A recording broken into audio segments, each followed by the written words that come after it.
सारंगा के बंदों ने शहर का चप्पा चप्पा छान मारा। जिस जगह भी जोरा की मौजूदगी का एहसास था, लेकिन मैं मायूस नहीं। फैजी, हेलो मूसा भाई, मैंने मलिक शहरयार की जागीर का पता लगा लिया। मुल्तान और भावलपुर के करीब कहीं कच्चे में उसकी जागीर। उसकी जागीर क्या, बल्कि वो उसकी बीवी की है और उसकी देखभाल भी उसके साले ही करता। अगर है मलिक शहरयार के नाम, उसके साले उसके जमीनों के करीब ही रहते हैं। ठीक है, मैं बस अभी निकलता हूँ। अब वहां जाने का कोई फायदा नहीं है। क्यों? फायदा क्यों नहीं? अभी जाता हूँ, वहां जाके उसकी गर्दन पकड़ता हूँ। मूसा भाई, मुझे अभी पता चला है कि मलिक शहरयार गांव से निकला है शहर आने के लिए और वो शाम तक वापस यहीं आ रहा है। वो वहीं रहे या यहाँ आए, जमीन की 7 तहों से निकाल लूंगा उसे और छोड़ूंगा नहीं। बस तुम्हें काम करना, मुझे इत्तला देते रहना। खुदा हाफिज़।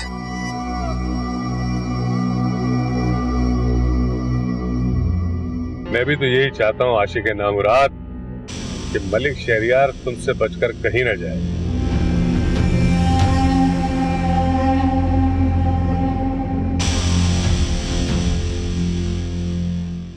कहाँ जा रही हूँ? मैं तुम्हारे लिए चाय लेके आई। मुझे चाय नहीं पीनी। अच्छा, तो घड़ी मेरे साथ बैठ तो जाओ। पहले तो मैं मुझसे ये शिकायत रहती थी कि तुम्हारे कमरे में आते ही मैं बाहर चली जाती, और अब सूरत हाल ये है कि तुमसे इस कमरे में मेरा वजूद भी बर्दाश्त नहीं होता। मैं आती हूँ तो तुम बाहर चले जाते हो। वक्त वक्त की बात है, इसीलिए तो कहते हैं कि वक्त बदलते ज्यादा देर नहीं लगती। मानती हूँ, मेरा वक्त बदल चुका है। मेरी सारी अना, सारा गुरूर मिट्टी में मिल चुका है। मुझे ये तो बता दो कि ये सजा कब तक चलेगी? कोई मेयार तो मुकर्रर करो ईसा, ताकि मैं अपने इंतजार की हद तय कर लूं। मैंने तुम्हें पहले भी कहा था कि ये दिल के फैसले होते हैं, इन पे कोई हद मुकर्रर नहीं की जाती। लेकिन एक बात तुम याद रखना कि ये गलती तुमने की है और इसकी सजा मैं भुगत रहा हूं।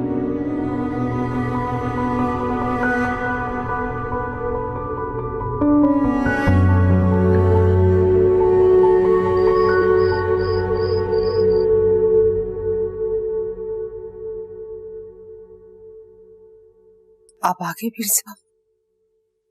मैं तो काफी देर से आया हूं। तुम शायद बेटे के ख्यालात में इतनी गुम थी कि तुम्हें मेरे आने की खबर ही नहीं हुई। ख्यालात भी किसका जोर चलता है पीर साहब?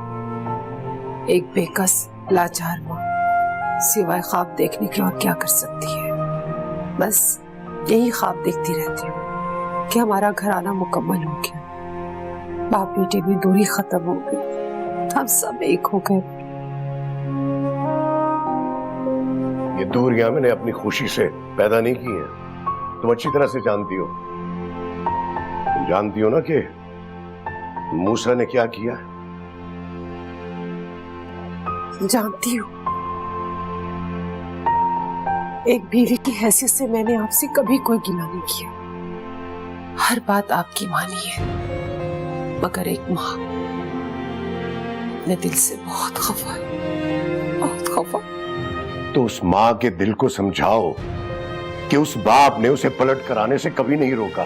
उस बेटे ने क्या कहा था, ये बात तुम्हें मालूम होनी चाहिए, क्योंकि उस वक्त तुम वहां मौजूद थी। जी, मुझे याद है। वो जवाब देने वाला मेरा मूसा या आपका बेटा नहीं था, वो तो एक सरफिरे का जवाब था जो किसी नामहरम लड़की के इश्क में अपना सब कुछ दांव पे लगा गया, ना दीवाना हो गया। काश आप मेरे मूसा को एक मजनू और दीवाना ही समझ के माफ कर देते। तुम्हारा बेटे का शर मेरे खानदान की अजमत और नेक नीति की जड़ों को खोखला कर रहा था, इसीलिए उसे यह सजा दी है मैंने। सोने का टाइम हो गया।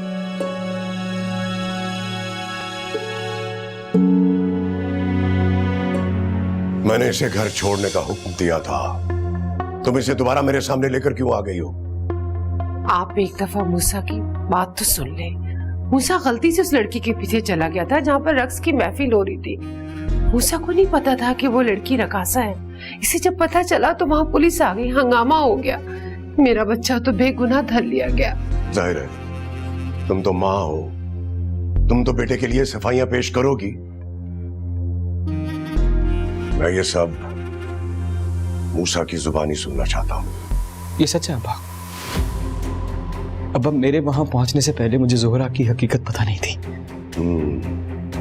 यानी अगर तुम्हें पहले से पता होता तो तुम वहां ना जाते, यही कहना चाह रहे हो ना तुम? पता नहीं, अगर मुझे पता होता तो पता नहीं मेरा रद्द-ए-अमल क्या होता। लेकिन अब्बा जब मैं वहां पहुंचा, मुझे सब सच पता चला तो मैंने धुतकारा उसे, लान-तान की। गुस्सा आया मुझे। अपना गुस्सा उतारने के लिए उसे गुनाह और सवाब की हद भी बताई। पर अब्बा इससे पहले कि वो मेरे सवाल का जवाब देती, जवाब के बदले उसने मुझसे सवाल कर दिया। और सवाल भी ऐसा कि जिसका कोई जवाब नहीं है मेरे पास। आपका बेटा लाजवाब होकर वापस आ गया है अब्बा। अगर आप मुझे उस सवाल का जवाब दे देंगे तो मुझे तसल्ली हो जाएगी।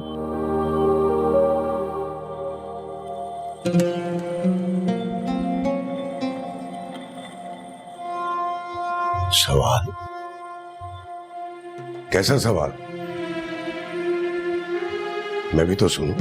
सवाल यही किया उसने मुझसे पूछने लगी कि अगर मैं एक दीनदार, शरअ के पाबंद, नेक, पीर घराने में पैदा हुआ हूं तो इसमें मेरा क्या कमाल है अब्बा? और अगर वो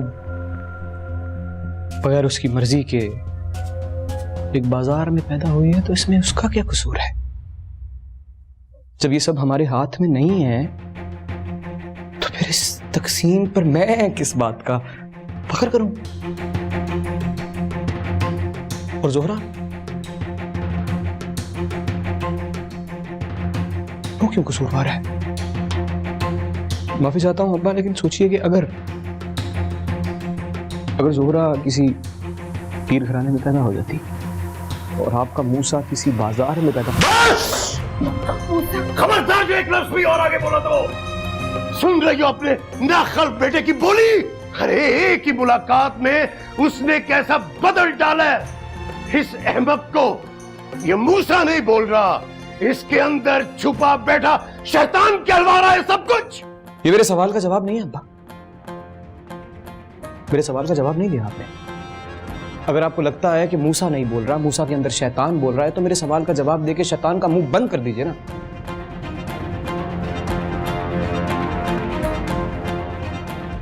अब्बा जवाब दे दीजिए मुझे कि अगर मैं दीनदार घर में पैदा हुआ हूं तो इसमें मेरा क्या कमाल है? अगर वो बाजार में पैदा हुई है तो इसमें उसका क्या कसूर है? अगर इंसान की पूरी जिंदगी की नेकी और बुराई का फैसला जगह से होता है, अच्छी या बुरी तो जगह हुई ना। इंसान तो अच्छे बुरे ना हुए, तो फिर जगह का सिला या सजा मुझे, जोहरा या इंसानों को क्यों? जवाब दे देना। ले जाओ इसको यहां से। अरे इससे पहले कि मैं कुछ जुर्म कर बैठूं, मैं इसकी और बकवास नहीं सुनना चाहता। ये अपने खानदान की इज्जत, शराफत और अजमत को महज इत्तफाक कह रहा है। अरे अपने आबाओ अजदाद का मुकाबला कर रहा है उन बाजारी लोगों के साथ। क्या तुम्हें अब भी शक है कि तुम्हारा बेटा अपनी राह से भटक कर शैतानी कुव्वतों का गुलाम बन चुका है? जाओ यहां से। अरे आज ये तुम्हारा बेटा मूसा मेरे सामने नहीं खड़ा, ये एक फिरौन मेरे सामने सवालों जवाब कर रहा है। ले जाओ इससे कि मैं अपने होश खो बैठूं। ले जाओ इसे यहां से। कहां हाँ मैं आपसे एक सवाल पूछ रहा हूँ। मैंने खुदा की कसम कोई मैं कभी गुस्ताखी करने का सोच नहीं सकता। मेरे पास उस सवाल का जवाब नहीं है, मैं जवाब मांग रहा हूँ। अब्बा मैंने आपसे सिर्फ अम्मा मैंने कोई गुस्ताखी चल मुसा।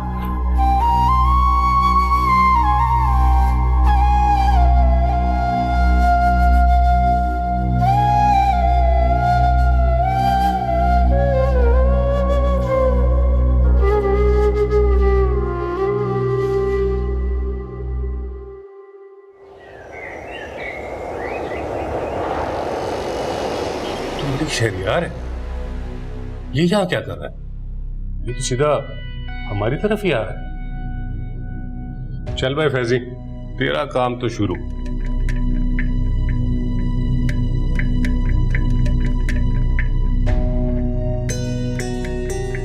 हेलो जी मूसा भाई फैजी बोल रहा हूँ। मूसा भाई वो मलिक शहरियार वापस आ गया जी। मैंने अभी देखा उसने गाड़ी पार्क की है पार्किंग, और उसकी हिम्मत तो देखें कि वो सीधा मैडम के पास आ रहा है। ये आप जल्दी आ जाइए। ओके मूसा भाई।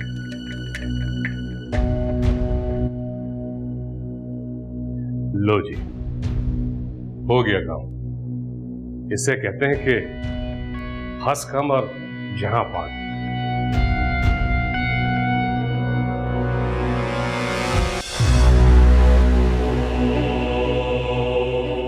ये क्या बदतमीजी है? ये क्या तरीका है किसी के प्राइवेट ऑफिस में दाखिल होने का? जो जिस तरह समझता है ना, मैं उसको उसी तरह समझाता हूँ। क्या मतलब? मतलब ये मैडम, हमारे बीच में एक डील हुई थी। मैंने अपनी कमिटमेंट पूरी कर दी है, तुम अपना वादा कब पूरा कर रही हो? मैं अपने वादे पर आज भी कायम हूं। वादा खिलाफी तो तुम्हारी तरफ से हुई। मैंने क्या किया है? पागल हो गई हो क्या? हमारी डील तलाक की हुई थी, तलाक दी रही थी मुझे ज़ोहरा को, दे दी मैंने। अब तुम अपना वादा पूरा करो, वरना मुझसे बुरा कोई नहीं होगा। सुन लो ये, मैं तुम्हारी धमकियों में आने वाली नहीं हूँ मलिक शहरयार। सीधे तरीके से बताओ ज़ोहरा कहाँ है? क्या क्या है तुमने उसके साथ? ये क्या पता वो कहाँ है? क्या पागल तो नहीं हो गई हो तुम? मेरे घर से निकालने के बाद वो पता नहीं किधर जाके मरी है, मुझे क्या पता यार। तुम वो पूछो ना उससे, अपने बॉडीगार्ड से, मूसा से। आशिक है ना उसका, उसी के पास गई होगी वो। झूठ बोल रहे हो तुम, तोहमत लगा रहे हो तुम उसके ऊपर, और ये तोहमत तुमने बार बार उस पर लगाई है। सीधे तरीके से क्यों नहीं कहते कि तुम्हारे नापाक इरादे जब कामयाब नहीं हुए तो तुमने फैसला किया उसको अपने रस्ते से हटाने का। याद रखो मलिक शहरयार, अगर ज़ोहरा ना मिले तो उसकी गुमशुदगी की FIR तुम खुद ही तुम्हारे खिलाफ कटवाओगे। ठीक है, ये वाला शौक भी पूरा कर लेना, मजा आएगा। वैसे सेठ शहबाज ठीक कहता था यार, इसको जादू आता है। दीवानी है ये इसकी। तुम्हारा तो बॉडीगार्ड है ना, रात दिन उसी के साथ होती हो तुम तो। वैसे एक बात बताओ, ये बहुत जल्दी याराना नहीं हो गया तुम्हारा इस मूसा के साथ, अपने शौहर को इसके हाथों अंदर करवाने के बाद? बकवास बंद करो अपनी। कहाँ है वो? बताता हूँ मूसा भाई, लेकिन मैं चाहता हूँ कि आज आप पे किसी और की असलियत भी खुल जाए। क्या मतलब? तो ये कि मैं खुद कुछ नहीं बोलूंगा, आप कान लगा कर सुनिए, आपको सब पता चल जाएगा। तुम जैसा मैंने घटिया खुदगर्ज पूरी जिंदगी में नहीं देखा। एक्चुअली तुम जैसे खुद हो ना, वैसे तुम दूसरों को समझते हो। बिल्कुल ठीक है। अब मेरी बात सुनो, तुम्हें क्या लगता है कि मैं अपना हिस्सा लेने के लिए किसी हद तक नहीं जाऊंगा? मैं हर हद तक चले जाऊंगा। कान खोल के सुन लो, मैं अपनी बीवी के टुकड़ों में पल पल के थक गया हूं। तुम्हारे साथ मैंने डील इसलिए की थी ताकि तुम जो मुझे पैसे दो उससे मैं कोई बिजनेस शुरू कर सकूं। अब शराफत से अपनी आधी प्रॉपर्टी, आधा बैंक बैलेंस मेरे नाम कर दो,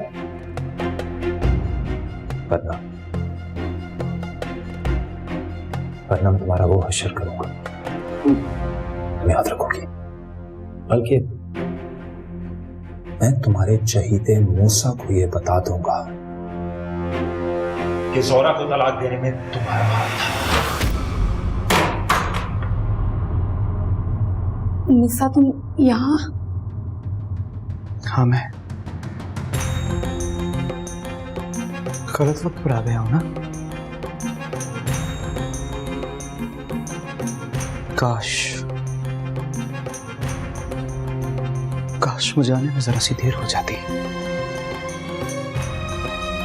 तो वो लफ्ज मेरे कानों में ना पड़ते जो सुनने के बाद दुनिया की हर मोतबर शख्सियत से मेरा एतबार उठ गया है। नहीं निशा, नहीं, प्लीज, मुझे तुम्हें गलत फहमी हुई है। देखो, बाखुदा मेरी नीयत बहुत बहुत साफ है। आपसे बाद में बात करूंगा मैं लैला मैडम।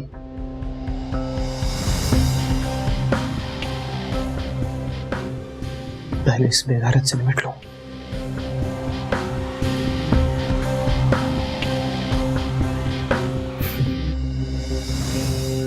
नोट टके के बॉडीगार्ड से निपटोगे? और 2 टके का आदमी तो तू है। 2 टके का घटिया बेगैरत इंसान। तेरे जैसे बेगैरत इंसानों के लिए ना बाजार में एक खास किस्म का नाम होता है, पर वो तुझ पर नहीं जचता शहरियार मलिक। तो बेगैरत लोग भी ना अपने घर की औरतों का सौदा नहीं करते, समझा? चल बस।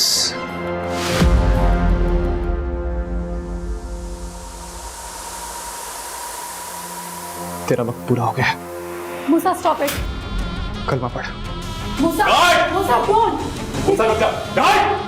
मूसा, मूसा इसको नीचे रख। मूसा यही जानता है कि सब जोरा था। Please don't do this, please. देख शहरियार, बोल, वरना 6 की 6 गोलियां तेरे सीने में दाग दूंगा। बता दे जोहरा का है।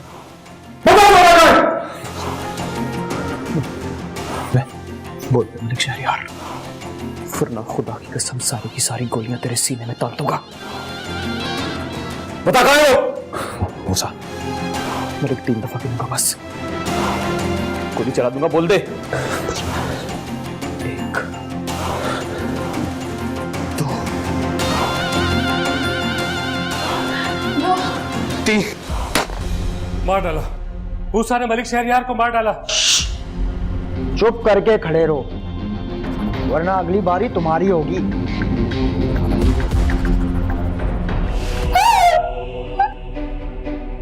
सभी को खुद मार डालेगा, कुछ हमारे लिए भी छोड़ दे।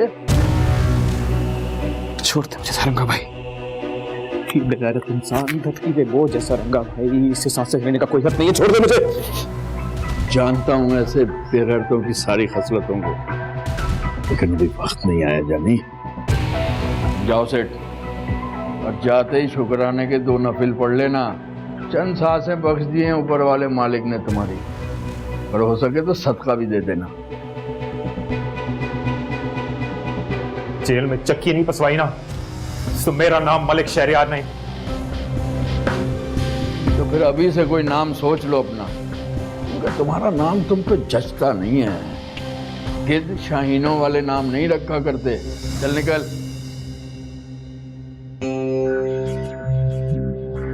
बस बस।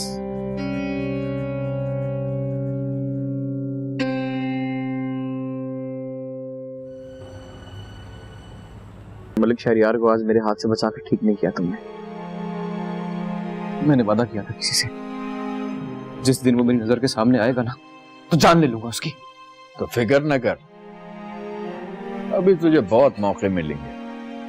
और दुश्मन को एक ही झटके में मार डाला तो क्या कमाल किया। ये तो समझो उसे हमेशा के लिए निजात मिल गई। दुश्मन को मारना है तो पल पल तड़पा तड़पा कर मारो, ऐसे कि वो खुद तुमसे भीख मांगे मरने की। यही तो मैं इसको समझा समझा के थक गया हूँ। चांदपुरी ने जब मुझे जेल से बाहर निकल के फोन किया कि तुम दोनों की जमानत हो गई है, तब मैंने इसे इत्तला दी कि लैला मैडम के पास जाना है। तुमने ठीक किया ना मुराद। अगर हमें पहुंचने में जरा सी भी देर हो जाती ना, तो इसने तो उस बेगैरत के सर में सुराख कर देना था। तो समझता क्यों नहीं? मूसा देख और ठंडे दिमाग से मेरी बात सुन। शहरियार को मार के तो तुम जेल चले जाते, पीछे उसका क्या होता जो शायद आज भी तुम्हारी आस में बैठ गया। पहले उसे तलाश करने की फिक्र करो, और शहरियार जैसों से निपटने के लिए सारंगा उस्ताद के 1000 पंटर मौजूद है शहर में, और उसे मारना क्या मसला है। मैंने कहा है ना तुझसे, अपने हाथ किसी के खून से रंगने की क्या जरूरत है। पूरी दुनिया में तेरे खानदान की बदनामी होगी, तेरा बाप और भाई किसी को मुंह दिखाने के काबिल नहीं रहेंगे।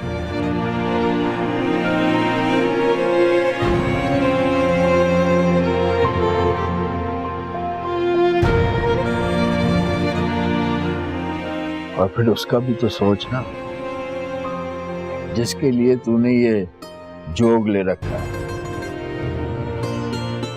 अगर वो जिंदा है तो सारी उम्र तेरे लिए दर बदर भटकती फिरेगी। पहले उसे ढूंढते हैं, तब तक अपना ये लावा यूं ही गर्म रख, दुनिया फूकने के काम आएगा। लानत है सारंगा, वो कहां से ऐन वक्त पर पहुंच गया। कितना बेहतरीन मौका था इस मूसा को फंसाने का। उफ, इस सारंगा ने पहुंचकर ऐन टाइम पर सारा खेल चौपट कर दिया। मेरा तो खुद होश और बेबसी से बुरा हाल। बॉस, मैंने ठीक ठीक पत्ते बिछा दिए। मूसा ट्रिगर दबाने वाला ही था कि ये सारंगा उस्ताद पता नहीं बीच में कहां से आन टपका, और मलिक शहरियार बाल बाल बचा है। नहीं बचना चाहिए था फैजी। मूसा की एक गोली से, एक तीर से 2 शिकार हो जाते। मगर बस अब आगे क्या करना है, ये बार तो हमारा खाली गया। मूसा इतने आराम से बैठने वाला नहीं। जब तक उसे जोहरा जिंदा या मुर्दा मिल नहीं जाती ना वो खुद चैन से बैठेगा और ना किसी और को बैठने देगा। तुम ये आग मूसा के दिल में भड़काए रखना, और इसी तरह मलिक शहरियार को भी उलझाए रखना। मगर बॉस, इस लड़की जोहरा का क्या करना है? मैं उसे ज्यादा देर अपने घर में रखने का रिस्क नहीं ले सकता। देर या जल्द मुझे उसको अपने घर से शिफ्ट करना पड़ेगा। नहीं, इसकी नौबत नहीं आएगी। तुम लैला को फोन करोगे जोहरा के बदले तावान तलब करने के लिए, मगर किसी अनजान नंबर से और अनजान लहजे, और साथ ही साथ उसको धमकी भी दोगे कि अगर उसने किसी को बताया तो फिर जोहरा जिंदा नहीं बचेगी। मगर बॉस, अगर लैला मैडम हमें जोहरा के बदले तावान देने पर राजी हो गई और हमें पैसा मिल भी गया, तो जोहरा वापस जाके उन्हें सब कुछ बता देगी, और इस तरह तो हम सब डर लिए जाएंगे। फैजी, मेरे अहमद होता है। तुम पहले पैसा वसूल करोगे, फिर लैला को बुलाओगे एक वीरान सी जगह पर जोहरा को ले जाने के लिए, और लैला जब वहां पहुंचेगी तो वहां पे उसको जोहरा जिंदा नहीं, उसकी लाश मिलेगी, और तुम उस लाश का इल्जाम मलिक शहरियार के सर डालोगे। क्या समझो? खतरनाक चाल है बहुत साफ।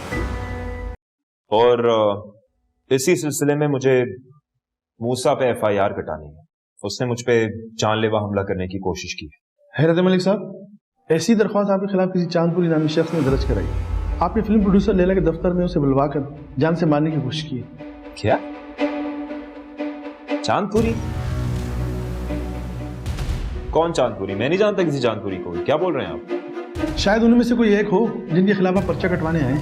हाँ, लेकिन बकवास है ये, झूठ है ये चांदपुरी के पास क्या सबूत है कि मैंने उसमें जानलेवा हमला करने की कोशिश की है? माफ कीजिएगा मलिक साहब, सबूत तो आपके पास भी कोई नहीं है। और दूसरी तरफ चांदपुरी ने फिल्म स्टार लैला समेत 3 गवाहों के नाम दर्ज किए अपने हक में, जिनके सामने आपने कातिलाना हमला किया था। SHO साहब, मैंने आपसे एक बात कही है, मैं दोबारा कहता हूँ, ये बकवास है, ये झूठ है, मैंने ऐसा कुछ नहीं किया। कानून तो अंधा होता है मलिक साहब। अगर मैं आपकी FIR काटूंगा तो बदले में दी गई दरखास्त पर भी अमल होगा, और FIR तो आपके नाम कटी। आप कहना क्या चाहते हैं? मैं सारा मामला समझ गया मलिक साहब, मगर इस बार आपका पाला प्रोफेशनल और छुटे हुए लोगों से पड़ा है। वो इस छुपन छुपाई खेल के माहिर हैं, और जेल और हवाला तो उनके लिए गर्जी सी बात है। और मेरा आपको एक मशवरा है कि आप उनसे एक बाहरी कोई सेटलमेंट कर लें तो आपके लिए बेहतर है। और अगर मैं आज आपकी FIR काट कर मूसा को गिरफ्तार कर भी लूँ तो आदम सबूत की बिना पर पेरी पेशी में बाहर आ जाएगा, और फिर ये लोग टिक के नहीं बैठेंगे। झूठे सच्चे 10 गवाह आपके खिलाफ पेश कर देंगे अदालत में। ये तो इनका रोज का मामूल है। मेरी माने तो आप इस पड्डे में टांग ना अड़ रहे हैं। ये सारे सारंगा के बंदे हैं, और आप शायद सारंगा को जानते नहीं। आपका जीना अजरन कर देंगे ये लोग, लेकिन फिर भी आप कहेंगे तो मैं आपकी शिकायत दर्ज कर दूंगा। ये आपका हक है, लेकिन आपको समझाना मेरा फर्ज है।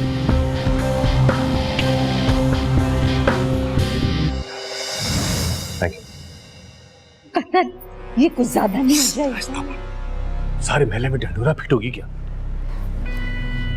देखो पैसी, एक बार फिर सोच लो। अफवाह बराए तावान तो अलग बात है, लेकिन कत्ल के लिए तो बहुत सारा मंसूबा बनाना पड़ता है। अगर पकड़े गए ना, सीधा फांसी। तुमने ये नौसत की बातें जरूर करनी है, और वैसे भी बड़े काम के लिए बड़ा रिस्क लेना पड़ता है। और तावान के बाद इस लड़की का जिंदा रहना हमारे लिए ज्यादा खतरनाक है। ठीक है, एक बात कान खोल के सुन लो, हम 2 करोड़ से 1 पाई कम नहीं लेंगे। भाई इतना बड़ा रिस्क है तो पैसे भी ज्यादा होना चाहिए ना। तुम्हारा बॉस तो जेल में बैठ के ऑर्डर पे ऑर्डर दिया जा रहा है, उससे तो कुछ नहीं करना है, हम दोनों ने करना है ना। तुम्हें खुद को थोड़ा कंट्रोल करना है। ये जो तुम बात बात पे भड़क जाती हो ना, इस पे कंट्रोल। कुछ दिनों की बात है, थोड़ा बर्दाश्त करो, थोड़ा। आइए मैडम।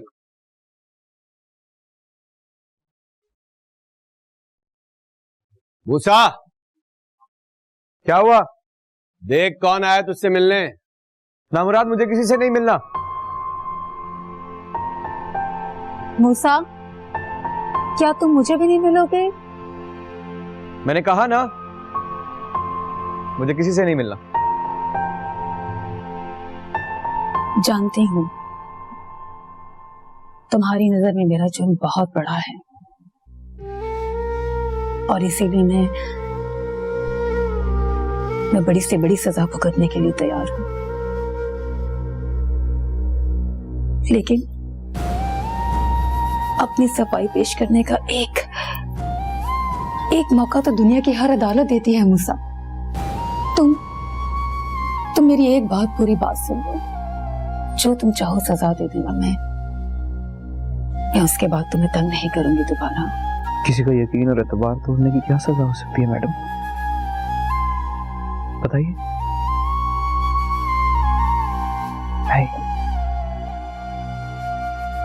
यकीन और एतबार को तोड़ने की सजा का तयन आज तक इस दुनिया में कोई नहीं कर सका, कोई भी नहीं। ठीक कह रहे हो तुम। एतबार और भरोसा टूट जाने की जो असियत होती है, कि मुझसे ज्यादा और कौन बेहतर जान सकता है। फिर मेरा एतबार और भरोसा तोड़ने का जुर्म क्यों किया आपने, बताइए? क्या बिगाड़ा था मैंने आपका? कुछ बिगाड़ा था? नहीं, मैंने तो कुछ नहीं बिगाड़ा आपका। चले छोड़े मुझे, मेरी जोहरा को बताइए क्या कसूर था उसका? क्या कसूर था उसका जो उसका हंसता बसता घर बर्बाद कर दिया आपने? मैंने तो मना लिया था खुद को, फैसला कर लिया था, खुद से कह दिया था कि बस मूसा अब उसके बगैर रह लेगा। तो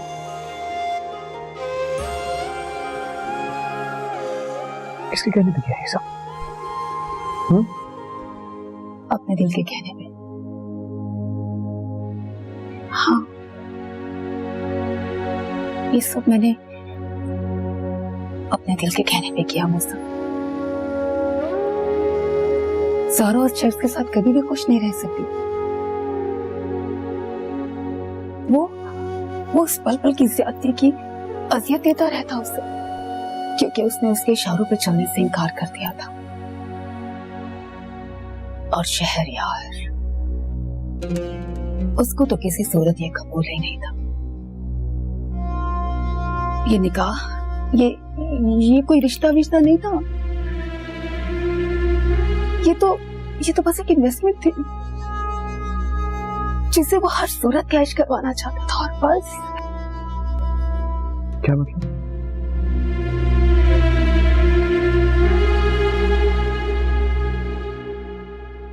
बहुत कम लोग ये बात जानते हैं कि शहरयार ने बहुत पहले अपना सब कुछ शराब, जुए और अयाशी में लुटाकर दिवालिया कर चुका था। ऊपर से उसकी बीवी और उसके सालों की रोज रोज की पूछ गूछ और बिजनेस का हिसाब किताब, ये सब कुछ मैनेज करने के लिए और बैलेंस करने के लिए शहरयार को एक बहुत बड़ी बिजनेस डील की जरूरत थी ताकि वो अपनी बीवी का नुकसान पूरा कर सके। और तभी उसकी नजर जोहरा पर पड़ी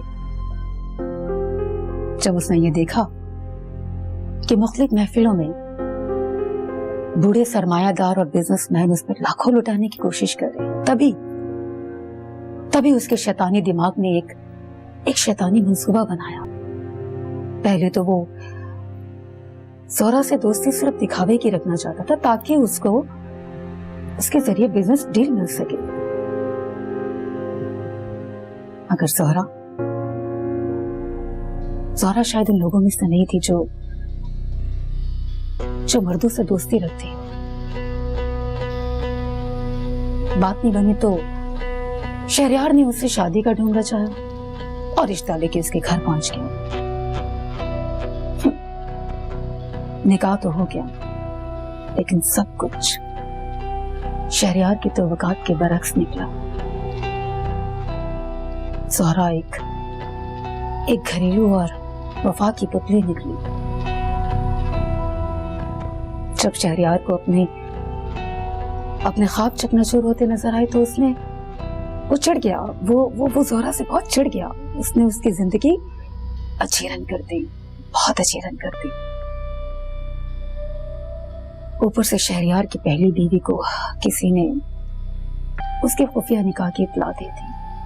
बस फिर क्या, उसकी बीवी और उसके साले तो उसके जैसे जान के दुश्मन बन गए। उन्होंने उसको वार्निंग दी कि या तो वो अपनी पहली या दूसरी बीवी का इंतखाब कर ले। चूंकि शहरयार ये जानता था कि पहली बीवी को छोड़ने का मतलब बीवी बच्चों के अलावा उसके दिए हुए स्टेटस और वो तमाम ऐशो-इशरत से दस्तबरदारी थी। ना सिर्फ अलग बल्कि उसको उस करोड़ों और अरबों का हिसाब भी देना होगा जो उसने बिजनेस के नाम पे पैसे बटोरे थे। क्या करता शहरयार? बस उसके पास कोई चारा ही नहीं था सिवाय जोहरा को तलाक देने के।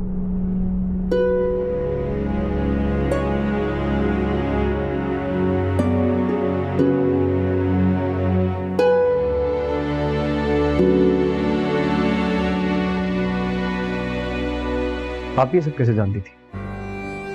और अगर आप जानती थी कि मलिक शहरयार जोहरा को तलाक देने वाला है तो फिर डील क्यों की? शहरयार हमारी सोच से भी ज्यादा चालाक, मक्कार, अय्यार और मौका परस्त शख्स है। पहले तो मैं उसकी अंदरूनी हालत और तलाक के बारे में तो जानती ही नहीं थी। मुझे तो कोई इत्तला भी नहीं थी। मैं तो सिर्फ जोहरा की निजात के बारे में सोच रही थी। और तभी मैंने उसे अपनी मर्जी की बोली लगाने की ऑफर दी। उसने जब ये सुना तो उसे लगा कि उसकी तो लॉटरी निकल आई है। इसीलिए तो उसने एक तीर से कितने शिकार करने का प्लान बना लिया। मुझ पर तो वो यही जाहिर करता रहा कि वो जोहरा को तलाक मेरी वजह से दे रहा है।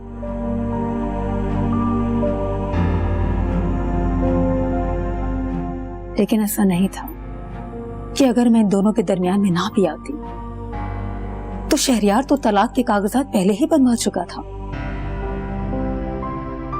उसे तो हर हाल में जोहरा को तलाक देनी ही थी। अगर वो ऐसा ना करता तो उसकी बीवी और उसके साले उसका जीना हराम कर देते और वो तमाम चीजें छीन लेते जो उसके पास थी। उसके हाथ से सब कुछ चला जाता। बस यही शहरयार की सच्चाई है। मूसा, क्या तुम मुझे अब भी माफ नहीं करोगे? मैं जानती हूं कि मुझसे बहुत बड़ी गलती हुई, मगर बाखुदा मेरी नीयत साफ थी और साफ है। मेरा यकीन करो, मेरी नीयत बिल्कुल साफ थी।